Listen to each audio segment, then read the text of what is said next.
Programa Geral, um programa sobre tudo e o resto. No programa de hoje a gente vai falar sobre o PAN 2015, que foi realizado na cidade de Toronto, no Canadá. Ângelo, neste PAN o Brasil faturou 141 medalhas, foi um recorde na história da competição para o Brasil. A gente pode dizer com certeza que há um desenvolvimento maior no esporte nesses últimos anos, ou talvez pode ter sido uma mera casualidade? Eu não sei se a gente poderia falar em que acontece um desenvolvimento, mas eu acho que não há dúvida de que atingiu um novo estágio. Assim. Agora, se isso continua evoluindo ou se vai se manter aí, mas aí é uma questão que a gente vê para frente. Tanto que é um desempenho que ficou em terceiro e tal, todo mundo comemorou, ficou à frente de Cuba, mas foram menos medalhas de ouro do que no último, por exemplo. Falando em Cuba, a gente teve pela primeira vez na história aí, desde 1971, pelo que consta, que Cuba não está presente entre os dois, né? Ou ficou em primeiro ou ficou em segundo, na maioria das vezes sempre ficando atrás dos Estados Unidos, e dessa vez ela ficou até atrás do Brasil, né? Ficou atrás dos Estados Unidos, Canadá e do Brasil. Essa tendência aí, essa piora de Cuba, mostra um pouco da situação também do país nesse momento, pelo fato até dessa reaproximação que vem ocorrendo entre Cuba e Estados Unidos? Talvez o que tenha acontecido é que não é mais importante, tão importante para Cuba a utilização do esporte como propaganda, né? Dizem que isso tem a ver até com o próprio afastamento do Fidel Castro do poder, que era uma coisa meio pessoal dele, esse investimento em esporte também, mas de certo modo até as questões das deserções que acontecem nesses eventos, tudo isso tira um pouco o foco e tira um pouco a importância política do esporte, né? E com isso um investimento um pouco menor, que não permite mais Cuba se manter no grau de excelência que tinha até então. E talvez com essa abertura entre Cuba e Estados Unidos aí que vai cada vez concretizando mais, esses esportes também podem ter um novo grau de investimento para que os atletas que já vêm tendo um trabalho já de anos, né, em Cuba, né, a gente tem várias gerações em esportes que eles dominaram por excelência, até o vôlei, né, esportes atléticos, enfim, esses esportes até eles podem ganhar um incentivo a mais com essa abertura entre os Estados Unidos, porque talvez os investimentos também voltem a surgir na área do esporte, né? Eu imagino na verdade que não, porque o esporte, como era feito em Cuba, ele exigia um investimento, um desvio de recursos muito grande para a formação de atletas, né? Que fazia com que o esporte em Cuba fosse muito maior do que seria, vamos dizer, naturalmente, assim. E eu acho que com um arrefecimento da disputa socialismo-comunismo, que apesar do que a gente vê aqui no Brasil, na verdade vem perdendo força, né? Cuba cada vez mais vai caminhando para se tornar um país como qualquer outro no sentido político, no sentido da propaganda. Não vejo por que se manteria esse investimento que eles faziam em esporte e não investiriam em outras coisas mais importantes e mais imediatas para eles. E falando em Brasil, a gente teve um recorde nesse PAN, que foi quebrado pelo Thiago Pereira, com 23 medalhas, né? Ele se tornou o maior recordista em toda a história dos Jogos Pan-Americanos. Claro que, evidentemente, como o esporte dele é um esporte individual, isso fica muito mais fácil, né? Diferente, por exemplo, de uma seleção de futebol, onde só vai poder disputar uma medalha por jogos. Mas mesmo assim, ele se tornando o recordista na história do PAN, a gente também ainda tem uma sensação ainda muito presente no Brasil de que os esportes acabam tendo grandes ícones, mas o esporte como um todo acaba não tendo um nível de investimento e de divulgação merecido, né? A gente tem pequenos, grandes fenômenos em vários esportes, mas nenhuma grande geração de atletas nesses esportes, tirando talvez aí futebol e vôlei, que são esportes que já estão há bastante tempo em evidência. Eu acho que o recorde do Thiago Pereira fala mais sobre o PAN, na verdade, do que sobre ele, né? Porque é um recorde que só existe justamente porque o PAN é uma competição de segundo escalão, assim, na verdade. Os grandes atletas, ou alguns dos grandes atletas, não vão para o PAN, né?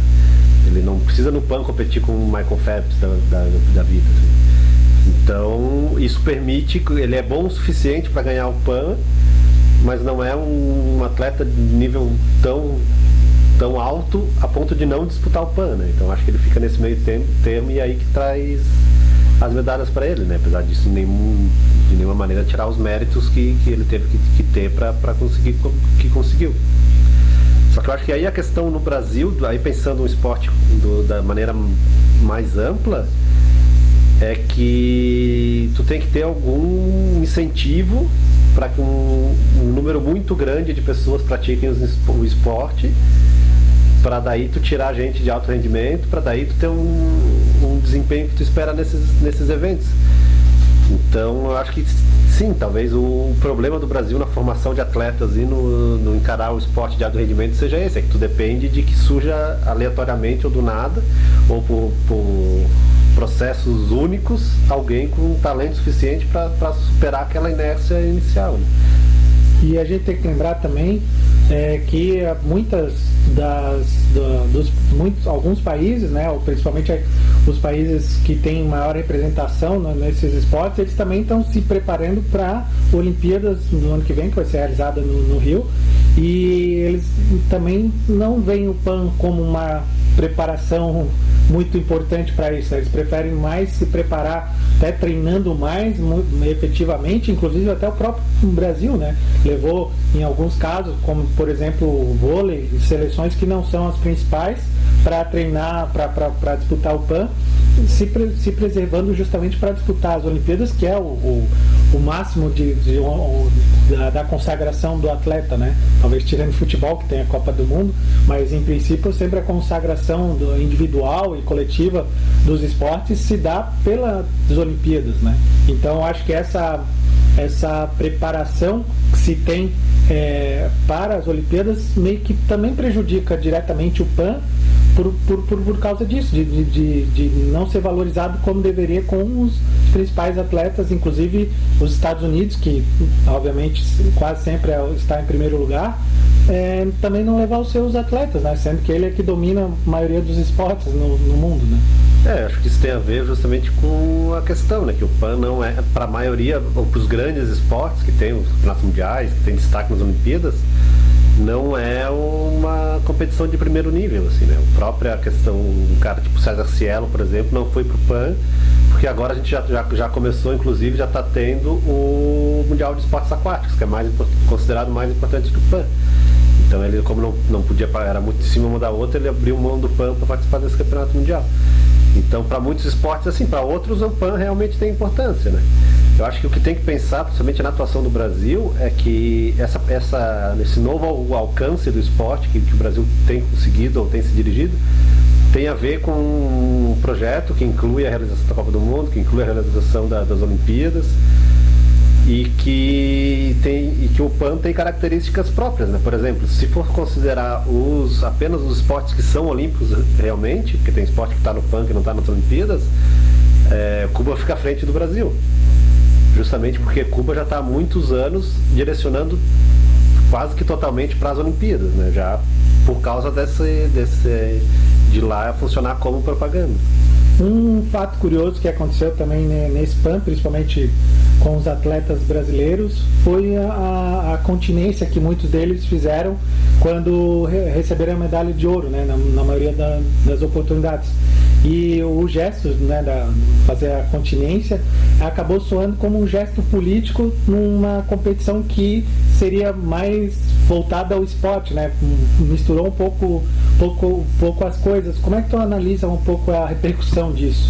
Eu acho que a gente cai numa coisa que a gente já tem falado reiteradamente aqui, que é tu cai na discussão rasa que se tem de política no Brasil, assim, porque a partir do momento que o cara sobe no pódio e faz a continência, já se junta um exército para dizer que aquilo é militarismo, não sei o que, o outro quem reclama é a esquerda, que não ama seu país, então já se cai naquela mesma discussão, é mais um assunto que se arrasta para aquela mesma discussão e que se acaba perdendo possibilidades de discussão que realmente importam, assim.